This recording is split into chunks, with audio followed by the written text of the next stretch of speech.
Hello everyone, welcome you all on your channel Ravneet Study Corner. So as you all know that we are doing physics on this channel according to our syllabus of Master Cadre Science and few lectures according to our syllabus of Lecture Cadre Physics as well. And today is our fifth lecture of third unit, that is particle physics, and I'll try that this lecture would be the last lecture of today of particle physics. Okay, so as you all know that we already have covered till classifications and quark content conservation laws and intrinsic quantum numbers. So only topics that are not covered till now are field quanta of electromagnetic and strong interactions and elementary idea of unification of forces. और I've already covered physics of neutrinos, मतलब that neutrino को 1931 ने poly ने propose किया था कि ऐसा कोई पार्टिकल होता है या हो सकता है. और we have already covered neutrinos in leptons that neutrinos are of three types: tau neutrino, electron neutrino, mu neutron neutrino, and their antiparticles. So this is already covered. So our today's topic is field quanta of electroweak and strong interactions. So we know that what are strong interactions, which particles are involved in strong interactions. So proton और neutron जो nucleons के under आते हैं, और hyperons जिनमें xi, sigma, omega and lambda hyperons होते हैं, और इनकी आगे further classes. Similarly about weak interactions, तो वीक इंटरेक्शंस में कौन से पार्टिकल इन्वॉल्व होते हैं उन्हें हम बोलते हैं लैप्टॉन्स. और लैप्टॉन्स में कौन से आते हैं, that is muons, mu negative, और इसका anti particle mu positive, and then electron और इसका anti particle positron, and neutrinos ये हमने ऑलरेडी पढ़ रखे हैं, that is tau neutrino, mu neutrino and electron neutrino.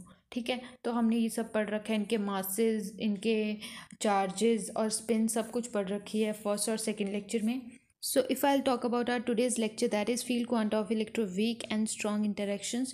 तो अगर दो particles when they interact towards each other, जब वो एक दूसरे की तरफ move करते हैं या collision होता है, तो when two high energy nucleons approach each other in collision, तो very strong action and reaction forces generate at such short distance. अब short distance की बात अगर मैं करूँ तो जो न्यूक्लियस है, जो हमारी न्यूक्लियर फोर्सेस हैं, वो तो मतलब उससे भी शॉर्ट डिस्टेंस में अप्लाई हो रही हैं, दैट इज़ 10⁻⁻15 मीटर. तो एक फर्मी का डिस्टेंस है. ठीक है, तो ये जो नीचे लिखा है, collision time for strong interaction is 10⁻23 second, और collision time for weak interaction is 10⁻13 second. मतलब अगर देखा जाए तो 10⁻10 का डिफरेंस है, तो अगर मतलब ह्यूज डिफरेंस है, बिलियन टाइम्स का डिफरेंस आ गया. और ये जो पार्टिकल्स हैं, अब मैं कोलिजन की बात कर रही हूँ, तो पार्टिकल्स जो हैं जो कोलिजन में इन्वॉल्व हो रहे हैं, जो स्ट्रॉन्ग इंटरेक्शंस हैं, हमने पढ़े हैं स्ट्रॉन्ग इंटरेक्शंस में कौन कौन से पार्टिकल्स हैं. मेजॉन्स हैं और बेरियॉन्स हैं. और मेजॉन्स में हमने पढ़े हैं पाई मेजॉन्स, के मेजॉन्स और ईटा मेजॉन्स. और दूसरी तरफ हमने बेरियॉन्स में पढ़े हैं न्यूक्लियॉन्स और हाइपरॉन्स. और हाइपरॉन्स में अगर मैं बात करूं तो ओमेगा हाइपरॉन का मास एक्सेप्शनली लार्ज था, विच वॉज 3290 MeV पर C². और अगर बाकी में जो हमारे हैं हाइपरॉन्स, उनकी बात करूं तो वो भी इसी रेंज में आ रहे हैं. मतलब जो लैम्डा वाले हैं वो 1100 की रेंज में आते हैं, सिग्मा वाले भी 1200 की रेंज में आ रहे हैं, 1192 97 की रेंज में. और जो जाई वाले हैं हमारे, वो 2500 की रेंज में आ रहे हैं. एक जनरल बात करूं तो मतलब ये एक्सेप्शनली लार्ज मासेस के हैं, रेस्ट मास इनका बहुत ज़्यादा है. और यहाँ पे जो मैंने पॉइंट लिखा है दैट स्ट्रॉन्ग इंटरेक्शन में जो लाइटेस्ट पार्टिकल है वो है पाइमेजॉन.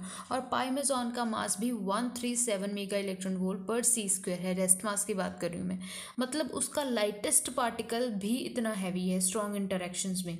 और दूसरी तरफ अगर मैं वीक इंटरेक्शंस की बात करूँ तो इनमें तो कुछ पार्टिकल्स का तो रेस्ट मास है ही नहीं, लाइक न्यूट्रिनोज, मतलब tau neutrino, mu neutrino, electron neutrino, ये और इनके एंटी पार्टिकल्स, इनका तो रेस्ट मास है ही नहीं है ना.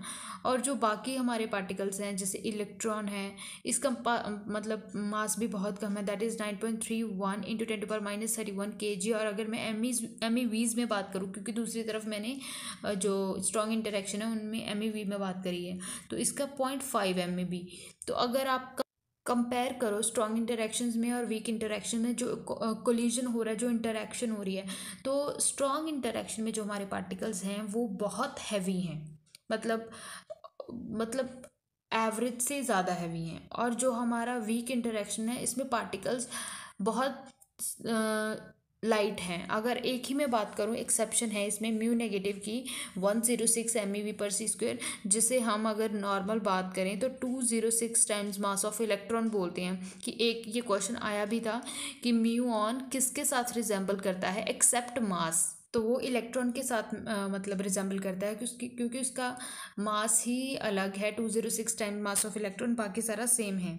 ओके, तो हम पहुंचे थे लाइट और हैवी पार्टिकल पर। और स्ट्रॉन्ग इंटरेक्शन में जो मतलब जनरली पार्टिकल्स इन्वॉल्व हैं वो हैवी हैं, और वीक इंटरेक्शन वाले पार्टिकल्स लाइट हैं, कंपेयर अगर करें दोनों में।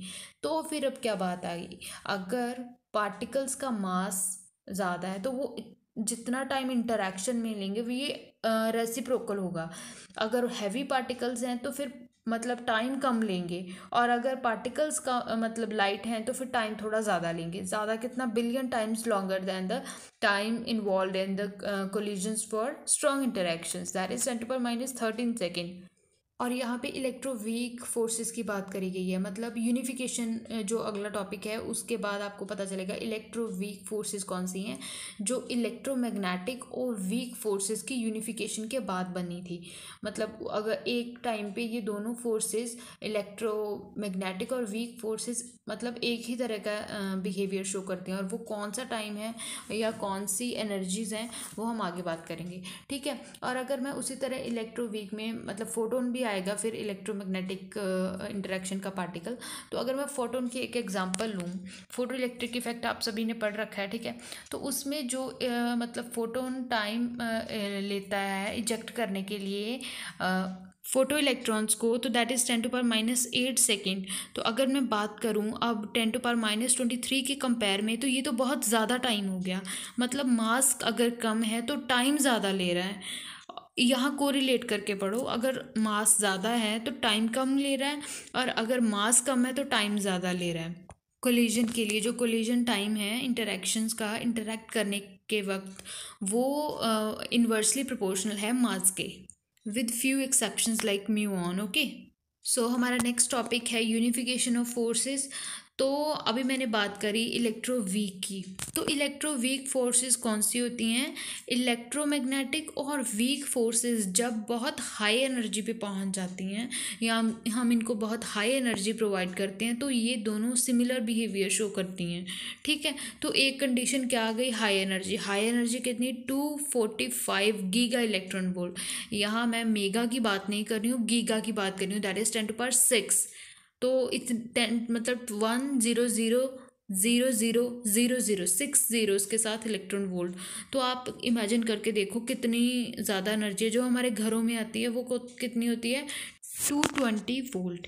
तो ये जो थ्योरी थी यूनिफिकेशन ऑफ फोर्सेस की, पहले थ्योरी आई उसके बाद प्रैक्टिकल हुआ, क्योंकि ऐसा तो होता नहीं है किसी के दिमाग में सीधा आइडिया आया और उसने आके सेटअप लगा दिया और एक्सपेरिमेंट परफॉर्म हो गया और हमारा रिजल्ट आ गया, ऐसा नहीं है। तो सबसे पहले जो यूनिफिकेशन ऑफ फोर्सेस का आइडिया किसी ने हिंट किया कि भाई ऐसा हो सकता है, वो कब किया, 1968 में।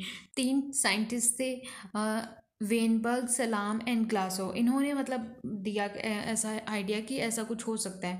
तो फिर इसको इम्प्लीमेंटेशन करी 1983 में। सर्न लैब है एक स्विट्ज़रलैंड में, और उसका अगर ऐसा हम बोले कि जो हमारे कॉलेजेस में लैब्स होती हैं वैसी कोई लैब होगी, तो ऐसा कुछ नहीं। This is the picture of सर्न लैब।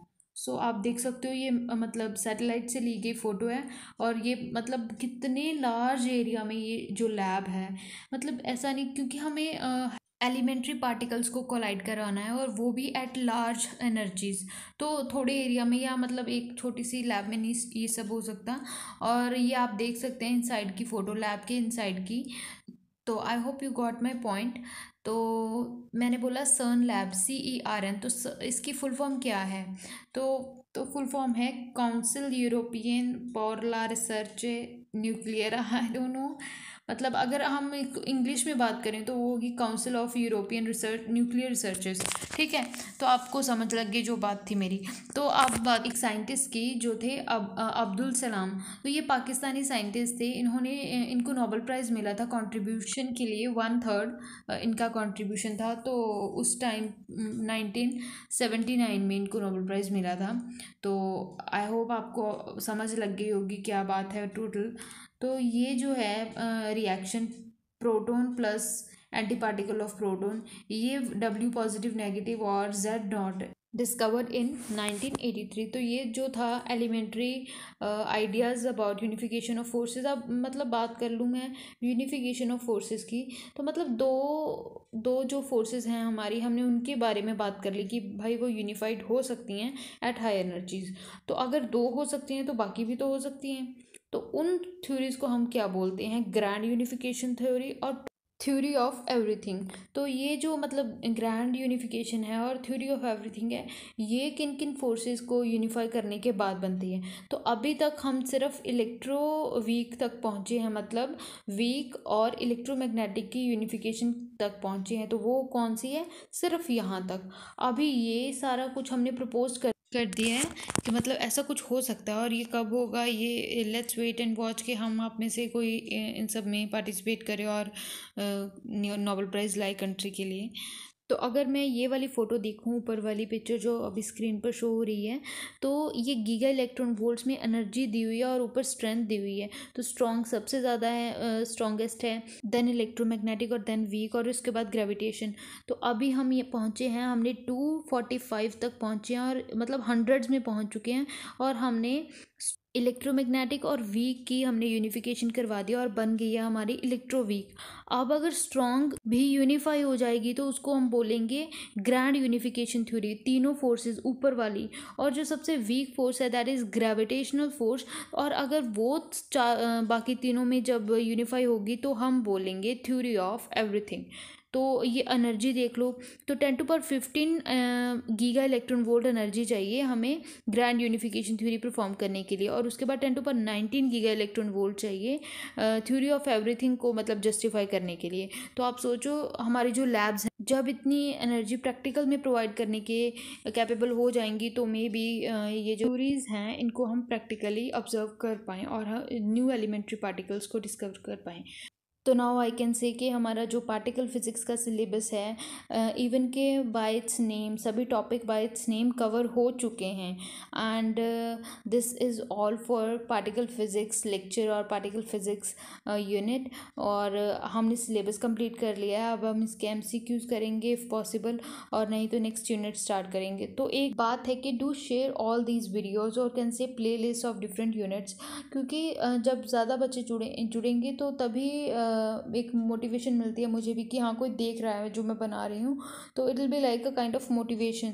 तो do like, share and subscribe and press the bell icon to get the notifications whenever I upload a new video or whenever I upload our new unit। तो comment section में बता दो आप next unit कौन सा पढ़ना चाहते हो। So this is all for today. Thank you very much.